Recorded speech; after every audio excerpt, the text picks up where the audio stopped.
Seguindo para a nossa última entrevista, trazemos um caso de sucesso inovador de transformação digital nos estudos de impacto ambiental, que é realizado pela Petrobras. Para conduzir essa conversa, chamo aqui o especialista da imagem no setor, Fábio Pires. Fábio, é com você. Obrigado, Felipe. Bom, agora é com vocês, meninas. Vamos começar o nosso bate-papo aqui. Queremos conhecer um pouco mais sobre o projeto de vocês. Nana, o que é o projeto iRima Digital e qual o seu objetivo? Oi, Fábio. O projeto do iRima Digital, ele é uma proposta, né? Foi um MVP que a gente desenvolveu na Petrobras para testar, para tentar observar as dificuldades que a gente teria se a gente fizesse digitalmente o que a gente faz no estudo ambiental tradicional, né? Então, daqui a pouco a gente fala um pouquinho mais do que seria esse tradicional estudo ambiental, né? Mas o iRima Digital, ele é uma proposta de facilitação do acesso às informações de estudo ambiental que é usado para licenciamento ambiental como um todo. Então, nesse projeto, a gente testou como seria georreferenciar informações que antes eram só descritas de forma qualitativa.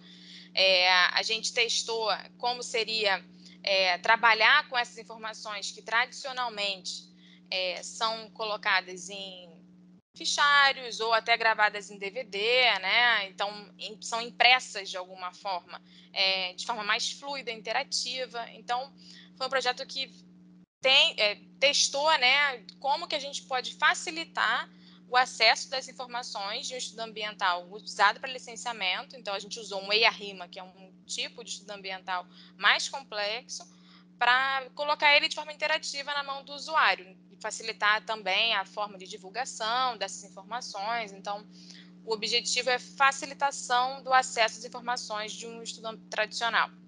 Isso é muito importante, Nana. E no licenciamento ambiental, qual o papel do iRima?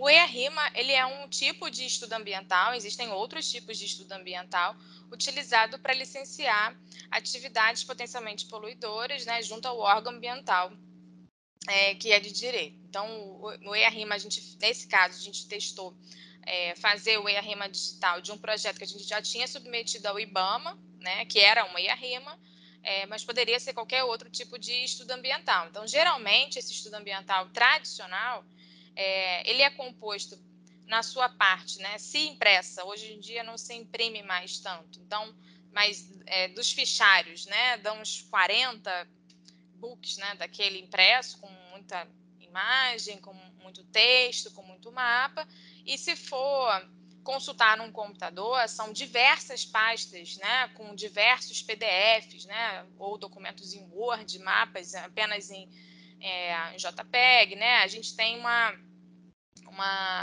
não tem esse dinamismo, né? O que a gente está propondo no iRima Digital é justamente quebrar um pouco dessas informações e trabalhar elas em conjunto. Então, o projeto trouxe para o licenciamento ambiental uma interatividade que não tinha antes na sua forma tradicional.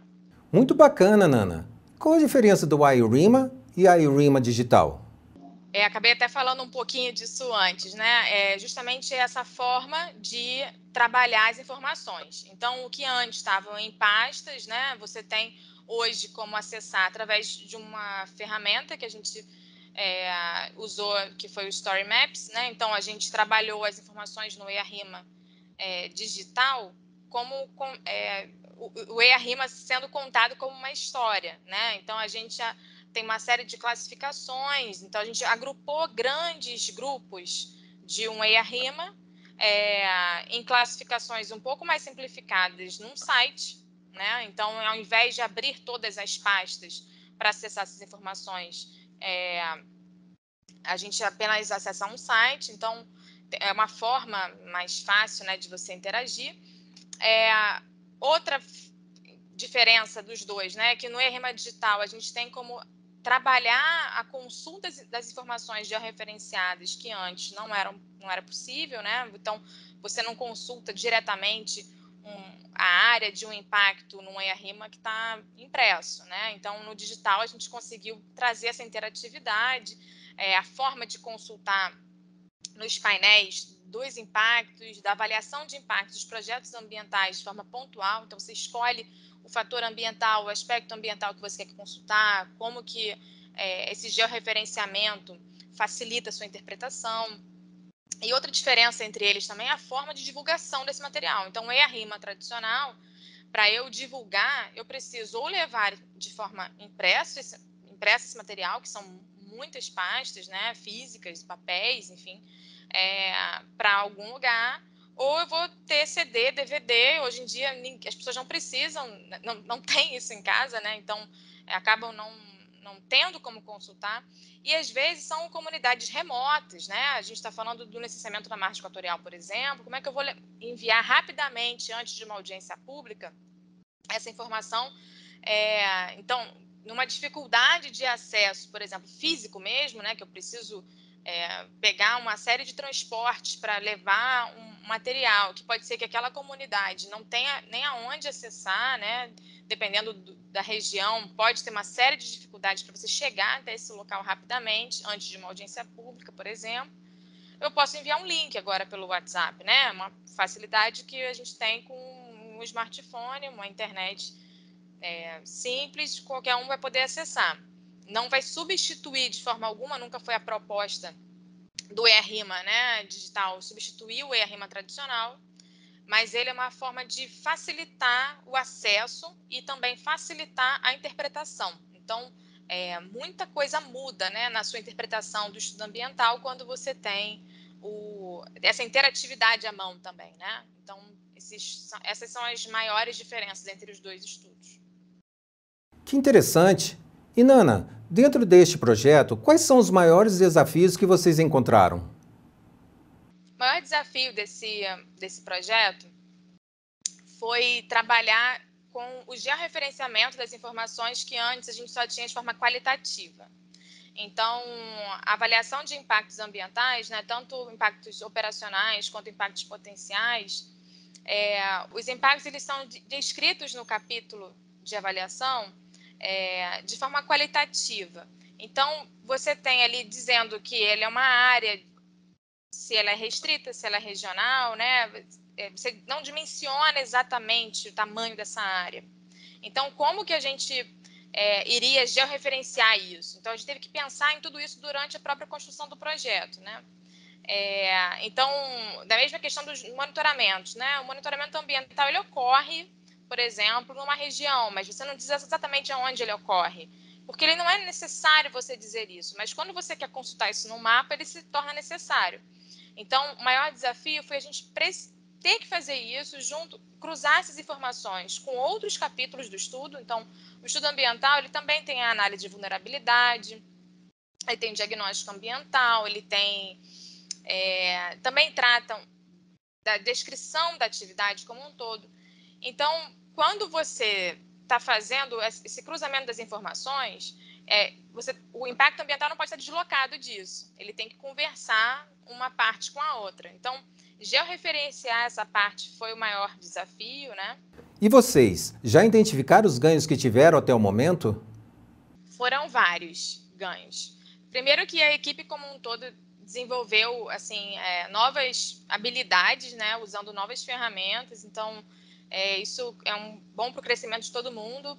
As ferramentas são fáceis de serem usadas, então a gente começa a ter esse ganho e para usar até para outros projetos. Então, a gente se forçou a precisar identificar, né, quem vai fazer o quê. Então, a gente se dividiu. Então, a equipe como um todo abriu seu leque de ferramentas. Eu acho que esse foi um importante.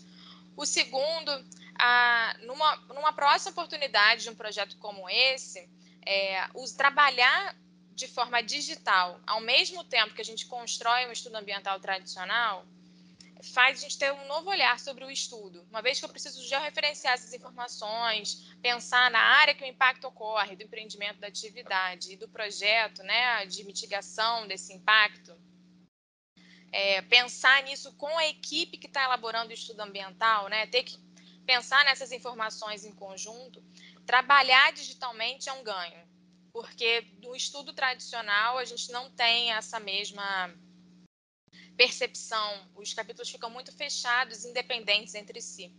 Então, eu acredito que seja um ganho importante. Um outro ganho é a facilidade do acesso das informações por todas as partes interessadas. Então, antes de uma audiência pública, por exemplo, numa avaliação pré-operacional, que é uma avaliação que a gente faz junto com o órgão ambiental antes da atividade ser iniciada, numa situação de emergência, então, assim, na própria audiência pública ou posteriormente a ela, toda a sociedade, né? Então, tudo que a gente está identificando como formas de acesso a esse dado, ela se facilita pelo meio digital. A gente pode compartilhar pelas redes sociais, a gente pode enviar um link, né, ao invés de um DVD, né? Quem hoje tem drive de DVD ou CD em casa? Então, a ideia é que qualquer um possa acessar. Então, no celular, no smartphone simples, a gente consegue acessar essas informações e facilitando muito a consulta e principalmente a forma de consulta, né? Um ganho é você identificar o que eu preciso ler, o que eu quero ler, né? Como que eu vou acessar essa informação da forma como me interessa, né? Então, se eu trabalho com uma parte do estudo ambiental específica, né, e que um tema está vinculado com a minha atividade, eu posso consultar diretamente através desse link, ele vai estar ali, eu posso ver na classificação do próprio Story Maps, né, que a gente vai falar um pouco das ferramentas daqui a pouco, ou eu posso entrar dentro de cada painel e ver essa interatividade, né, como que ela me interessa, né, da forma como eu quero acessar. Então, está tudo um pouco mais disponível da forma que o usuário quer ler, né? Eu acho que essa questão do usuário é um ganho muito importante. Nossa, que incrível, Nana! E vou fazer uma pergunta mais técnica agora para a Fernanda. Quais ferramentas ArcGIS foram envolvidas neste projeto? A principal ferramenta que a gente usou foi o Story Maps, que a gente conseguiu juntar o texto com os mapas, com quadros classificando cada palavra que poderia ser mais difícil, e a gente conseguiu juntar os dashboards. Então, para isso, a gente usou o ArcGIS Pro para elaborar os shapefiles, que a gente usou nos mapas e no dashboard. E no dashboard a gente também usou o Join, que a gente conseguiu juntar a classificação do impacto, que antes era num formato Excel, numa tabela, e a gente conseguiu interagir essa classificação com os mapas do ArcGIS Pro. Então, quando você vai no dashboard, você clica, eu quero saber o impacto sobre os cetáceos, e você clica, já aparecem todos os impactos que podem atingir os cetáceos e qual a área onde isso poderia ocorrer. E em seguida, você também, já clicando, você consegue olhar onde estão todos os projetos ambientais que você tem dedicados para esse tipo de animal. Então, você faz isso com a pesca, com a água, com o clima. Você vai escolhendo qual o teu fator ambiental de interesse e você vai clicando e vendo aonde pode ocorrer o impacto, qual o projeto que ele está associado e aonde esse projeto pode ocorrer. Esse foi o maior ganho desse projeto. E Nana, quais as oportunidades identificadas com esta abordagem? Fábio, as oportunidades que a gente identificou foram principalmente outras formas de acessar o conteúdo do estudo ambiental, né? Então, ter a oportunidade desse georreferenciamento, da consulta pontual, como a Fernanda colocou, a partir do interesse de um fator, de um aspecto, ou de um impacto, ou de um projeto, né? Essa foi uma oportunidade importante. E a outra é dessa facilitação do acesso à navegação, né? Quando, tradicionalmente, né, você trabalhar com a leitura do EARIMA e ter a oportunidade de sair dos PDFs e acessar através de um site com essa facilidade, foi um ganho que a gente viu da própria leitura do estudo ambiental, né? Então, quando você está construindo o estudo e poder rapidamente ler a classificação de impactos por um dashboard, por exemplo, torna muito mais interessante a interpretação do estudo ambiental, da avaliação de impactos, do que tradicionalmente sendo consultado através dos capítulos em PDF apenas, né? Então, acho que essa foi a maior das oportunidades. Muito bacana mesmo, hein, Nana? E conta para nós, quais foram as lições aprendidas? Das lições aprendidas, uma delas é a interação com Story Maps, né? Eu acho que a própria ArcGIS Online como um todo ser um hub dessas informações, então o Story Maps contar a história do estudo ambiental junto com o dashboard que também absorve o georreferenciamento dos mapas, né? Então, ter essa plataforma integrando tudo isso, a gente identificou que foi uma boa lição, né? De ver que é uma ferramenta ideal para agregar o nosso objetivo, né? Deixar fluido, de fácil acesso, também de fácil manipulação, né? Independentemente de quem for fazer um estudo ambiental digital, como esse que a gente elaborou do EARIMA, os usuários facilmente conseguem fazer esses produtos interagirem, né? Essas informações serem trocadas, né? De forma muito ágil. Outra lição aprendida em relação ao EARIMA digital é a forma que você trabalha esse produto em comparação ao tradicional. Então, a equipe que está elaborando precisa estar atenta primeiro nas ferramentas que vão ser elaboradas, e o fato de você ter a ferramenta de georreferenciamento dos impactos e dos projetos à mão, em detrimento do tradicional, faz com que toda a equipe tenha um outro olhar sobre essa interpretação da própria avaliação de impactos. Então, pode ser que alguma coisa no projeto mude em função desse novo olhar, né? Dessa nova forma de interpretação. Então, o próprio estudo ambiental pode ser modificado na sua elaboração através dessa oportunidade, né, de você acessar o conteúdo por uma outra ferramenta. E, finalmente, assim, uma outra lição é que, apesar de você ainda continuar construindo de forma analógica, vamos assim dizer, né, e todo esse conteúdo, essa ferramenta do GIS, né, o WebGIS, traz para a gente uma forma mais fluida, né, de acessar. Então, é um formato que facilita a consulta por qualquer tipo de usuário. Então, para a gente, ainda mais agora em tempos de pandemia, né, uma possível audiência pública virtual, para a gente uma lição assim de testar todo esse conjunto de ferramentas antes de repente, né, ser uma outra forma realmente a gente precisar fazer isso. Então, partir do zero, né, foi importante para a gente aprender mesmo os desafios, né, que a gente poderia encontrar num outro tipo de linguagem para o estudo ambiental, ao invés de tradicional.